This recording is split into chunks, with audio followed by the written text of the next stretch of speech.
Ces voitures valent des millions et tout le monde peut les approcher, les toucher. Il était une fois, once upon a time, le monde merveilleux et bruyant du château de Goodwood.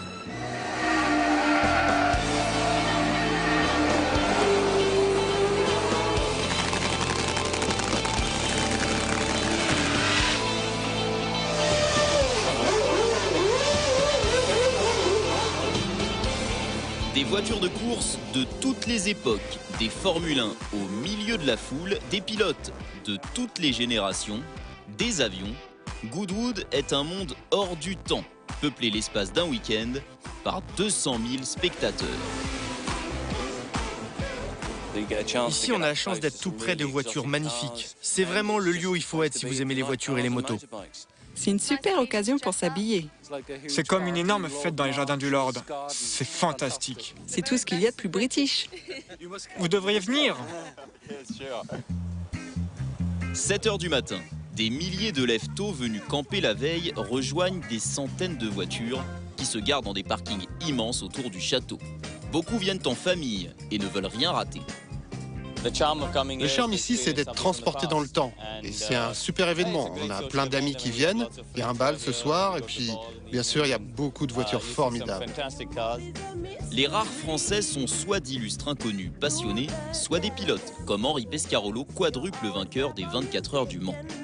C'est typique de l'Angleterre. Le public est fanatique d'automobile. C'est le seul endroit où on peut voir des pilotes de presse qu'on ne peut plus faire sur les circuits. Et le public répond présent à chaque fois. L'entrée coûte une cinquantaine d'euros et est à guichet fermé. Il est 8 h 30, la course de côte démarre. C'est la principale attraction du lieu. 2 km d'ascension à travers le domaine. 150 voitures et 70 motos arpentent la côte ce week-end, sans interruption, jusqu'à 18 h. Les véhicules sortent des paddocks au milieu de la foule. Pour moi, c'est une première. Je n'ai jamais conduit ici. Je ne connais pas le circuit. C'est très excitant pour moi. La ligne de départ, la voici. Et aux premières loges, un couple de Français est venu assister au spectacle. Nous sommes de Bourges, mais nos vacances, c'était le but de nos vacances cette année. Une semaine sur les côtes anglaises, voilà. Venir à Goodwood pour un passionné d'automobile, c'est comme un pèlerinage. Il y a une communion entre les voitures, de tout temps, de tout âge, les Formule 1, WRC, Groupe B, enfin tout, vraiment tout ce qu'il y a.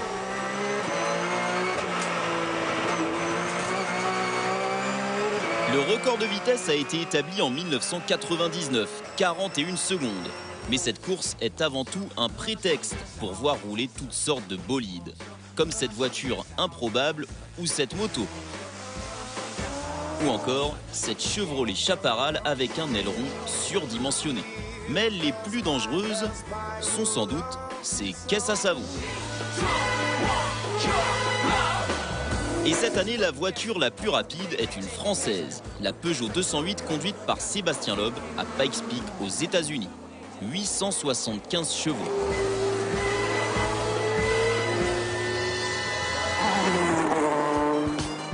Bertrand et Dominique quittent les tribunes. Il est midi, nous voici un peu plus haut devant le club des pilotes. On y retrouve Jacques Laffite, assailli par les fans, en compagnie d'une autre légende de la Formule 1, Stirling Moss, vainqueur de 16 Grands Prix dans les années 50 et 60. En France aussi, vous devriez organiser un événement comme ça. Vous avez beaucoup de châteaux là-bas. Et ce serait vous, l'organisateur, Jacques. Juste à côté, la relève, le Français Jules Bianchi. Tu as beaucoup de fans anglais? Ouais, je sais pas si c'est l'effet de la combinaison ou si c'est qu'ils me connaissent, mais c'est vrai que c'est très sympa d'avoir des fans comme ça. Le jeune pilote français n'était jamais venu à Goodwood.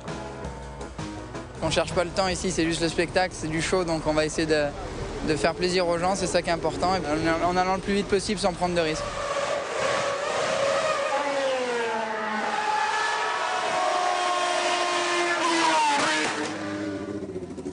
Après 2 km de montée, c'est ici l'arrivée pour ces anciennes Formule 1, mais c'est aussi le départ d'un rallye parce qu'il y a aussi un circuit de rallye ici. Goodwood, c'est immense.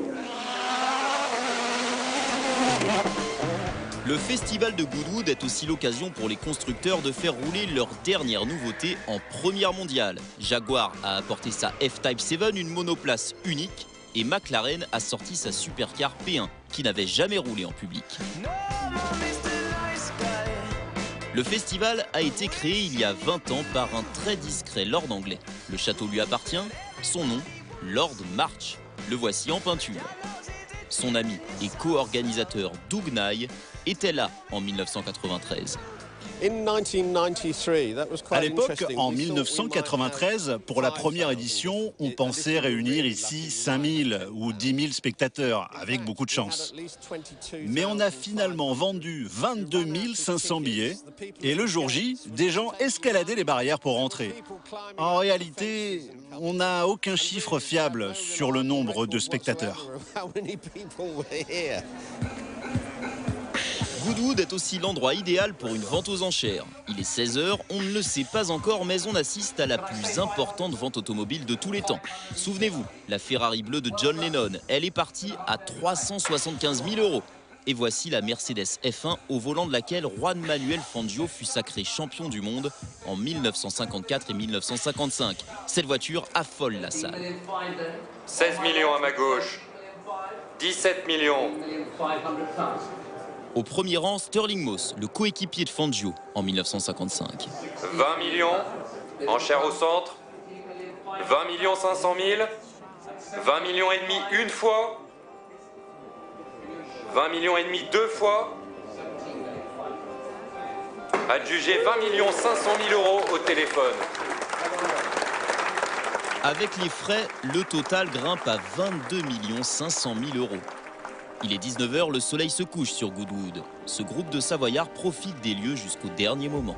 On a croisé d'autres groupes de Français, mais vraiment on n'est pas nombreux. C'est bien dommage, parce que ça vaut le déplacement, il faudrait venir voir.